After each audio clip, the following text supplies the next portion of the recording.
आया आया आया, चुप कर जाओ, ये शुरू हो गया काम।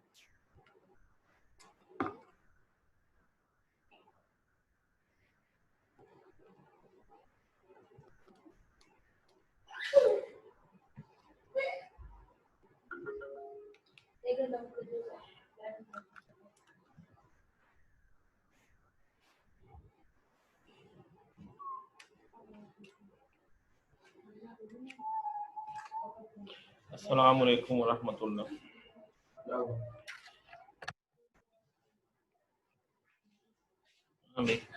क्लास का क्या हाल है? 15 लोग आ गए, चलो ठीक है।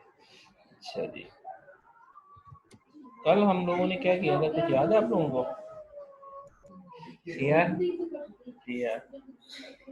एनीवन माइक ऑन करके बताइए, लास्ट क्या किया था?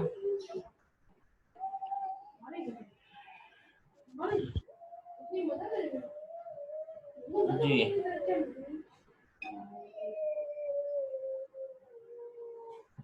कुछ याद है भाई? नहीं याद।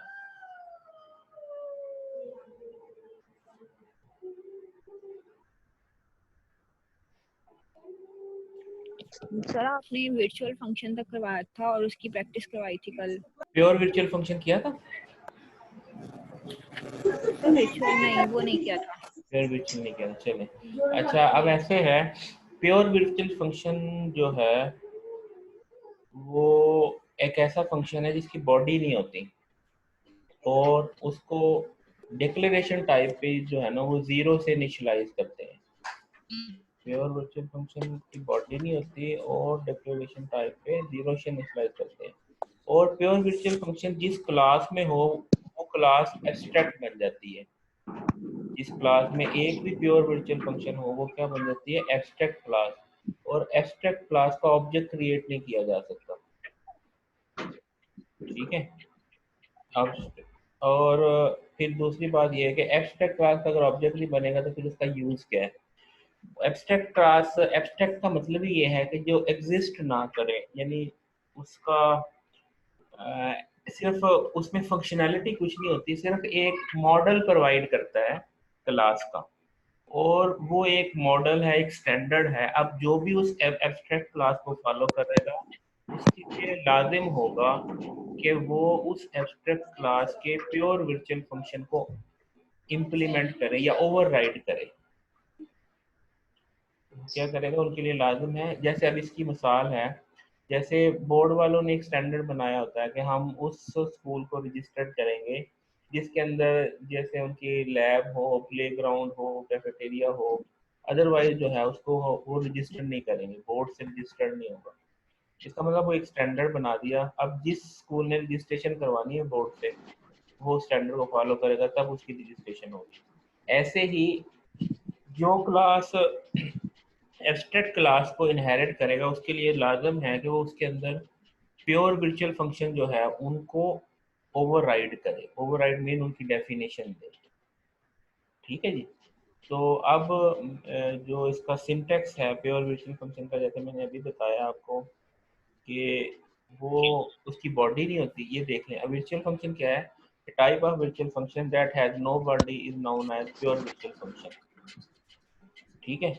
और इसमें दो चीज़ें होती है कि at the time of declaration virtual का कीवर्ड लगाते हैं और दूसरा उसको जीरो से डिक्लेरेशन टाइप पे जीरो से इनिशियलाइज करते हैं। फिर एब्स्ट्रैक्ट क्लास कौन सी होती है? जो कंटेन करे प्योर वर्चुअल फंक्शन को। जिस क्लास के अंदर प्योर वर्चुअल फंक्शन हो उसको क्या कहते हैं? एब्स्ट्रैक्ट क्लास, ठीक है। Contain any pure virtual function is called abstract class. Sir अगर इसका कोई काम नहीं है, इसके काम कोई है, यूज नहीं है काम तो है, काम है, क्या काम है, काम?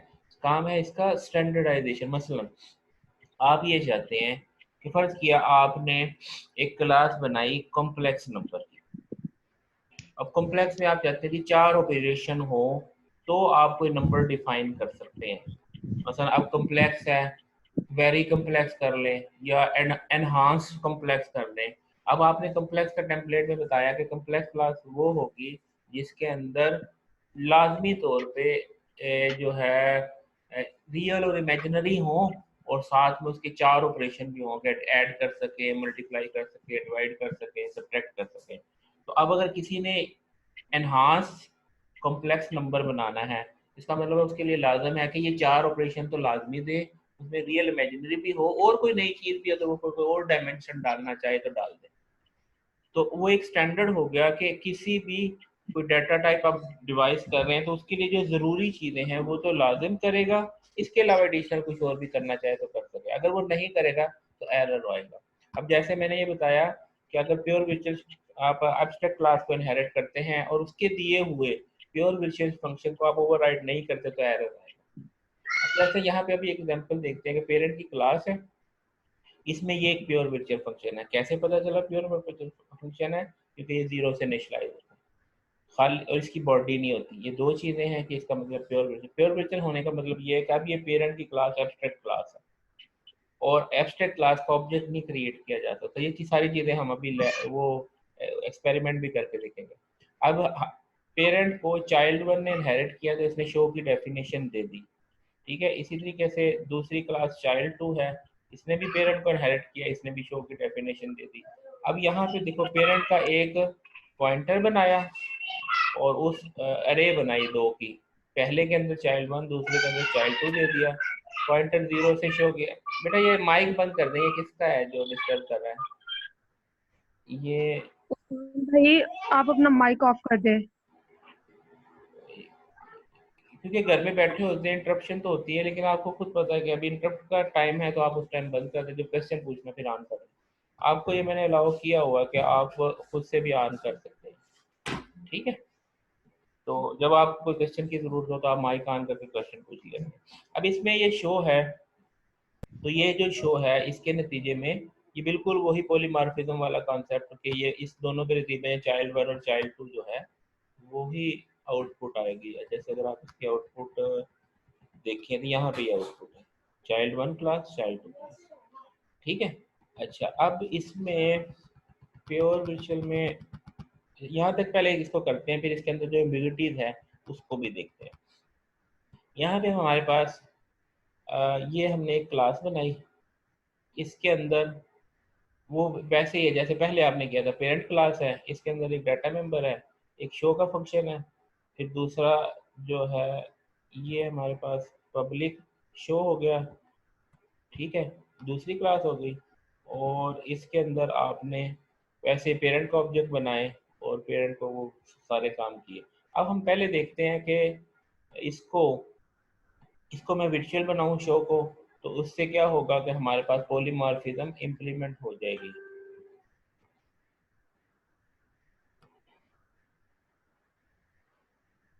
सॉरी, इधर इधर ये वर्चुअल ऑलरेडी है, ठीक है, ये वर्चुअल फंक्शन है और ये पेरेंट है। ये अभी तक तो बिल्कुल सेम वैसे ही है जैसे पहले पॉलीमॉर्फिज्म में आपने किया था, दो ऑब्जेक्ट बनाए थे पेरेंट और ये सारी चीज़ें, और शो को कॉल किया था।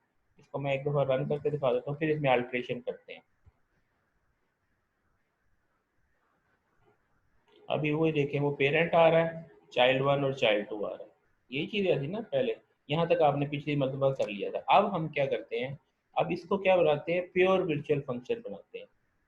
प्योर वर्चुअल फंक्शन का मतलब ये है कि हमारे पास जो पेरेंट क्लास में जो फंक्शन है इसको इनिशियलाइज कर दें किससे, 0 से, इक्वल टू 0 कर दिया, सेमी कॉलन डाल दिया और इसको कमेंट कर दिया, यानी इसकी बॉडी नहीं होती। कमेंट करने के बाद अब ये क्या बन गया, ये एक प्योर वर्चुअल फंक्शन बन गया। अब अगर बाकी अभी मैंने कोई चीज़ चेंज नहीं की, सिर्फ प्योर वर्चुअल किया है, अभी ये वाली चीज़ तो क्वालिफाई कर रहा है कि इसके अंदर प्योर वर्चुअल फंक्शन शो है, ये भी शो को ओवरराइड कर रहा है, ये भी शो को ओवरराइड कर रहा है, इस लिहाज से तो एरर नहीं है। अब एरर किस लिहाज से है कि प्योर जो एब्स्ट्रैक्ट क्लास है उसका ऑब्जेक्ट नहीं बनता, तो यहाँ पे वो और एरर देगा। मैं इसको रन करता हूँ तो वो ये कहता है जी, can not declare variable OBJ to be of abstract type parent, कि आप इसका ऑब्जेक्ट नहीं बना सकते, एब्स्ट्रैक्ट क्लास का वेरिएबल ओबीजे नहीं बना सकते। अच्छा चले, इसको नहीं बना सकते, मैं इसको कमेंट करता हूँ और यहाँ पे ये जो दोनों काम हुए इनको भी कमेंट किया क्योंकि ये भी अब यूज नहीं होंगे। अब अलबत्ता चाइल्ड वन और चाइल्ड टू का पॉइंटर बना सकते हैं, ऑब्जेक्ट नहीं बना सकते। ये पॉइंटर था ना, पॉइंटर ऑफ पेरेंट क्लास, ठीक हो गया। अच्छा अब इसको मैं रन करूंगा तो ये एरर नहीं देगा और ये प्रॉपर जैसे दो चाइल्ड थे ना, ये शो ऑब्जेक्ट वन का पॉइंटर के अंदर आया तो शो हो गया और ऑब्जेक्ट टू का आया तो शो हो गया। इसका मतलब ये है कि जैसे अब फर्ज किया आपने पेंट ब्रश बनाना है, अपना पेंट ब्रश बनाना है तो आपने स्टार्ट करना है पेंट ब्रश बनाने का, आपने बाकी सारा GUI बना लिया, अभी ये वाला काम नहीं किया, ये जो टूल्स बने हुए अभी पहले आपने जो है ना वो कोडिंग की, लाइन की कोडिंग बना ली। आपने सबसे पहले क्या कहेंगे, आप एब्स्ट्रैक्ट क्लास बनाएंगे पेंट की और उसके अंदर कहेंगे कि पेंट की क्लास में के लिए जरूरी है कि क्लास में ड्रा का फंक्शन होता है कि वो उस चीज को ड्रा कर दे, और ड्रा का मैकेनिज्म ये है कि आप माउस क्लिक करके ड्रैग करेंगे तो चीज ड्रा होगी। अब आपने ये चीज SOP डिफाइन कर दी। अब जिसने भी कोई नई शेप बनानी है वो इस शेप वाली क्लास को, फर्ज किया उसका नाम मैंने शेप रखा, तो वो इस शेप वाली क्लास को इनहेरिट करेगा, तो उसके लिए लाजिम है कि वो ड्रा का फंक्शन उसके अंदर रखे। अगर ड्रा का फंक्शन नहीं होगा, नहीं रखेगा, तो इसका मतलब वो जो है उसको इनहेरिट नहीं कर सकता।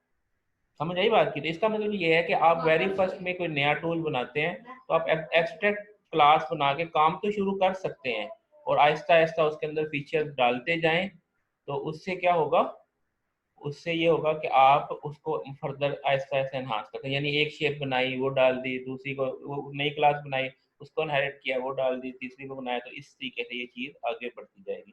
तो ये तो है एब्स्ट्रैक्ट क्लास का फायदा कि आप शुरू में एब्स्ट्रैक्शन बना देते हैं और काम आहिस्ता आहिस्ता उसकी जो प्रिमिटिव क्लासेस उसमें ऐड करते रहते हैं। ये बात हो गई। अच्छा अब यहाँ पे एक, अब दूसरी बात मैंने कहा था कि स्टैंडर्ड है ना, एब्स्ट्रैक्ट क्लास बनाने का मतलब है मॉडल हो गया कि मॉडल के अंदर शो का फंक्शन लाजमी देना है, नहीं देंगे तो एरर होगा। फर्ज किया मैं इस चाइल्ड वन के अंदर से शो का फंक्शन खत्म करता हूँ, मैं शो का फंक्शन को वैसे चेंज कर देता हूँ, उसका नाम डिस्प्ले कर देता हूँ।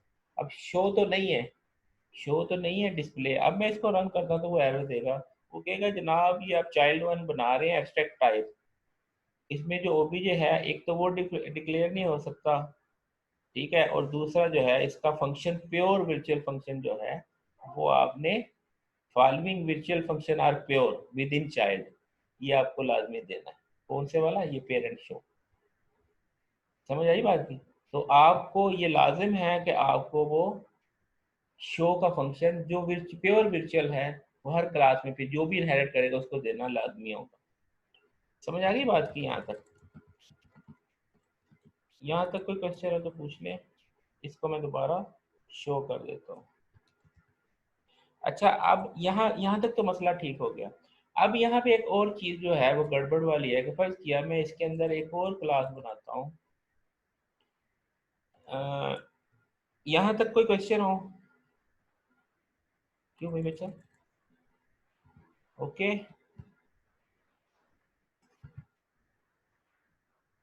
कोई क्वेश्चन नहीं है? आप लोग कनेक्ट भी हैं या नहीं? क्या कहते हैं भाई? नो सर क्या मतलब? ओके नो सर, आवाज नहीं आ रही आप लोगों को?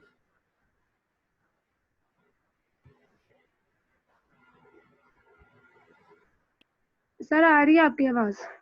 बिल्कुल खामोशी तारी होगी, तो मैंने कहा पता नहीं क्या हो गया। सर कमेंट कर रहे हैं बच्चे। नहीं कमेंट तो कर रहे हैं लेकिन चले जी, मैंने एक और किया, इसमें एक और क्लास बनाई बेबी की क्लास, और ये बेबी जो है वो इनहेरिट कर रही है किसको? पेरेंट इसको चाइल्ड वन को और चाइल्ड टू को, चाइल्ड वन को और चाइल्ड टू को। अच्छा ये वाला जो सिनेरियो है, पहले सिनेरियो देख लें कि फिर इसकी बात करते हैं। ये इस तरह का सिनेरियो है, एक पेरेंट है, एक चाइल्ड वन है, एक चाइल्ड टू है और इनकी एक क्लास बेबी है, और पेरेंट के अंदर एक वेरिएबल n है। वही चीज़ हम इम्प्लीमेंट करते हैं।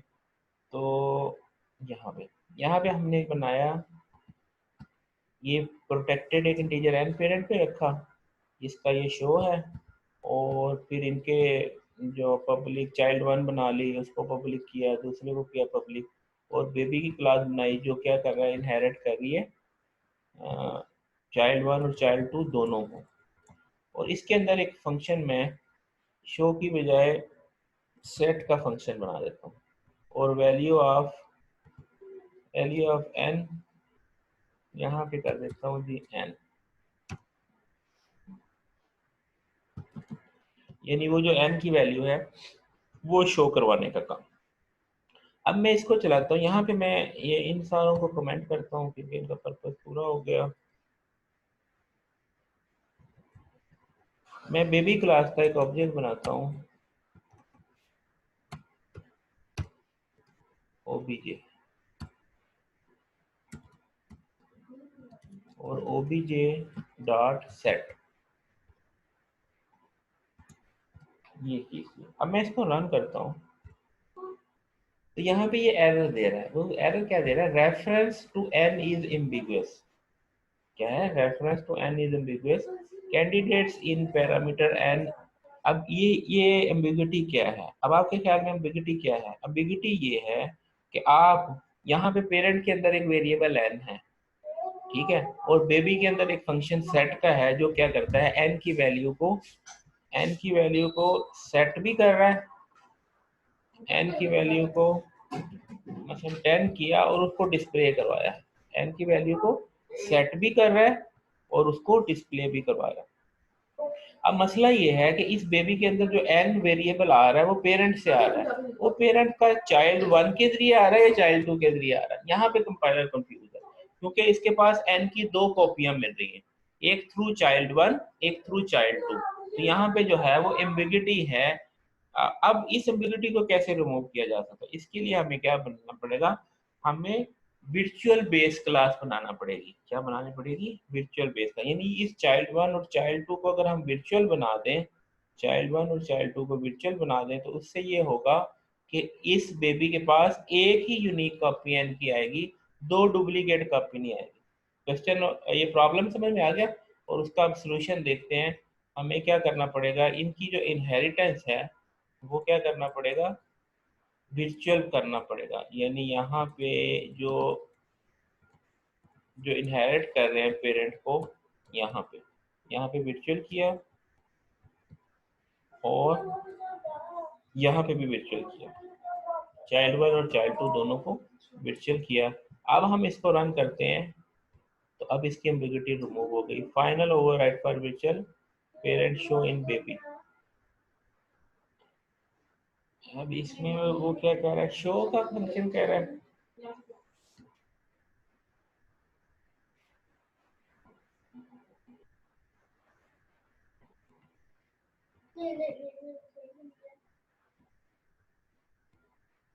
वो यहाँ पे भी चूंकि इनहेरिटेंस हो रही है ना, चाइल्ड 1 और चाइल्ड 2 को कह रहा है, वो कह रहा है यहाँ पे भी मुझे शो का फंक्शन दो।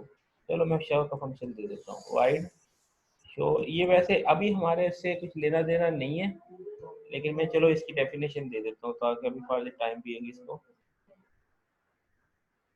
तो अब आपने ये देखा कि इसमें यहाँ पे ये वैल्यू 10 इसने शो कर दी, वैल्यू 10 शो कर दी। पहले शो नहीं कर रहा था, पहले क्या वजह थी कि यहाँ पे इसके पास बेबी क्लास के पास जो n है वो 2 जगह से आ रहा था, चाइल्ड 1 से भी और चाइल्ड 2 से। अब ये जो हमने बनाया, ये वाला जो काम किया, ये क्या किया? बेस क्लास को हमने क्या कर लिया? वर्चुअली इनहेरिट किया। क्या किया? Virtually inherit. तो यहाँ पे ये जो बात मैंने डिस्कस की है, यहाँ पे ये डिस्कस हो रही है, यहाँ पे ये प्रॉब्लम भी इसके अंदर, क्योंकि इसने वो शो और प्योर वर्चुअल वाला काम नहीं किया ना, इसने पेरेंट बनाया, प्रोटेक्टेड एन बनाया। तो मेरे पास तो चूंकि मैंने शो भी किया होता इसलिए मुझे शो वहाँ। जी वालेकुम सलाम। वहाँ पे सर मुझे वर्चुअल बेस क्लास वाला कांसेप्ट थोड़ा दोबारा से समझा रहे वो सर। मैं वही मैं बताने लगा हूँ कि जैसे अब हमारे पास ये वर्चुअल में चाइल्ड 1 और चाइल्ड 2 बनाया, इसके अंदर कुछ भी नहीं रखा, सिर्फ क्या किया? कॉन्सेप्ट यहाँ पे बिल्कुल आसान किया है उसी काम को। वहाँ पे चूंकि मैं तो प्रीवियस प्रोग्राम के अंदर ही मेंटेन करता, मेरा इस ट्रायल है, आपको पता है, क्लास में भी जब डिस्कस करता हूँ उसी में मॉडिफिकेशन करता रहता हूँ, तो इसलिए आपको उसमें चीज़ें कुछ और भी है। यहाँ पे देखिए बिल्कुल सादी है, पेरेंट क्लास में सिर्फ एक वेरिएबल एन है, चाइल्ड में कुछ नहीं है, चाइल्ड 2 में कुछ नहीं है, और बेबी जो है चाइल्ड 1 और चाइल्ड 2 दोनों को इनहेरिट कर रहा है। इसमें सेट का फंक्शन एन को 10 कर रहा है और एन को डिस्प्ले करवा रहा है। तो पेरेंट से एन की वैल्यू इस बेबी में आ रही है, इधर से भी और इधर से भी, इधर 2 एन की वैल्यू आ रही है। तो जब आप इस प्रोग्राम को चलाएंगे तो इसके अंदर एरर आएगा, और एरर वही है जो एम्बिग्युइटी वाला। और उस एम्बिग्युइटी को कैसे रिमूव करते हैं कि हमने इस चाइल्ड को यहाँ पे ये जो है यहाँ पे हमने इसको वर्चुअल कर दिया। सिर्फ ये डिफरेंस है पिछले प्रोग्राम में और इस प्रोग्राम में। इस वर्चुअल करने से क्या हुआ कि ये चाइल्ड 1 और चाइल्ड 2 जो है वर्चुअली इनहेरिट कर रही है पेरेंट को। वर्चुअली इनहेरिट करने का ये फायदा होगा कि अब एन की एक ही कॉपी जो है आगे बेबी में जाएगी, 2 कॉपियां नहीं जाएंगी। एक बात, दूसरी बात यह है कि वो जो मैंने कहा कि base class, virtual base class, यहाँ पे ये है virtual base, a class that is inherited by child class using virtual keyword is called virtual base class। ऐसी क्लास जो virtual का कीवर्ड यूज करे इनहेरिट करते हुए, जैसे यहाँ पे ये virtual का कीवर्ड यूज कर रहा है ना, इनहेरिट करते हुए virtual का कीवर्ड यूज करे तो तुम्हारा child 1 is a virtual base class, child 2 is a virtual base class। समझ आएगी बात की? अब आपका क्वेश्चन का आंसर हो गया भाई। तो इसको यहाँ पे अगर वर्चुअल लगा दें, यहाँ पे वर्चुअल लगा दें तो चाइल्ड 1 और चाइल्ड 2 वर्चुअल बेस क्लास होती है। ये क्या कह रहे हैं जी? हाँ जी, आप क्या कह रहे हो बच्चा? सर एम्बिग्युइटी के बारे में बता दें। किसके बारे में? Ambiguity sir. हाँ, एम्बिग्युइटी ये है, मैंने ये कहा कि यहाँ पेरेंट के अंदर एक वेरिएबल एन है और बेबी जो है इस चाइल्ड और चाइल्ड 2 दोनों को इनहेरिट कर रही है। तो इसका मतलब ये एन इधर आएगा, यहाँ से पहले इधर आएगा, इधर से इधर आएगा। अब एक एन यहाँ से इधर आएगा, एक इधर आएगा, तो बेबी के पास तो 2 एन हो गए। तो कंपाइलर आप कंपाइलर एन में 10 करना चाह रहा है, उसको ये नहीं पता कि एन इस वाले के एन में 10 करूँ कि इस वाले के एन में 10 करूँ। ये एम्बिग्युइटी है, समझ आई? Thank you. तो उसको रिमूव करने के लिए फिर हम वर्चुअली जो है वर्चुअल बेस क्लास बनाते हैं, तो ये एम्बिग्युइटी रिमूव हो जाती है। यहाँ तक कोई क्वेश्चन है तो पूछ लो। No sir, thank you. Anyone? चले जी यार, आपको याद है अटेंडेंस लगानी आती है? जी सर। ये अटेंडेंस लगा के ना मुझे एब्सेंटी सेंड करना। अभी वैसे मैं अटेंडेंस ये क्योंकि मुझे स्नैप भी लेनी होती है तो स्नैप में ले लेता हूँ, लेकिन अटेंडेंस आपने खुद प्रोसेस करके मुझे सेंड करनी है। सर रजिस्टर पे लगा के भेज दूं आपको? जी रजिस्टर पे लगा के भेज दो। ओके सर, अभी एक मेरे पास पेन का ना स्क्रीनशॉट ले लूं ताकि फिर मैं। हाँ, आपने वो आपके अपने स्क्रीन पे से आप स्क्रीनशॉट ले लें। नहीं, आप खुद से भी देख सकते हो ना, नोट कर लो आप, या स्क्रीनशॉट लेना स्क्रीनशॉट ले लो, जैसे भी आपको कन्वीनियंट हो। जी सर, मैंने स्क्रीनशॉट ले लिया। स्क्रीनशॉट में 2-3 मरतबा लेना पड़ता है स्क्रीनशॉट, क्योंकि वो सारे नहीं आ रहे होते हैं। जी सर, वो मैंने सबका ले लिया, मैंने वीडियो बना ली है। वेरी गुड, ये तो अच्छा, ये तो अच्छा आइडिया दिया। चलिए खैर, हमारे पास क्योंकि रिक्वायरमेंट दूसरी है तो हमें तो दूसरे अंदाज से करना पड़ता है।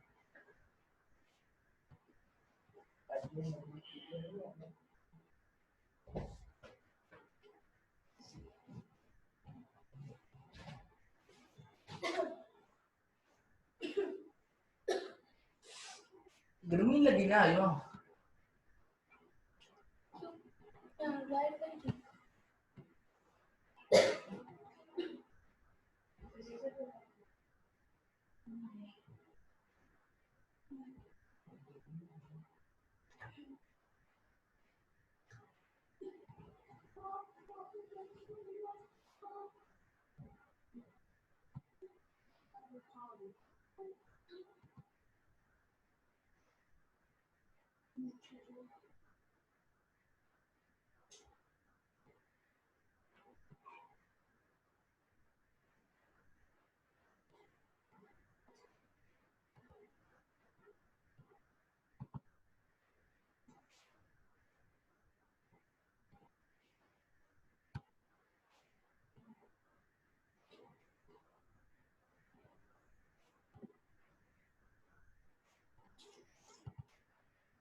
ठीक है जी, क्लास ओवर।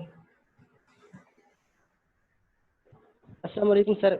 वालेकुम सलाम जी, कोई क्वेश्चन है आपका?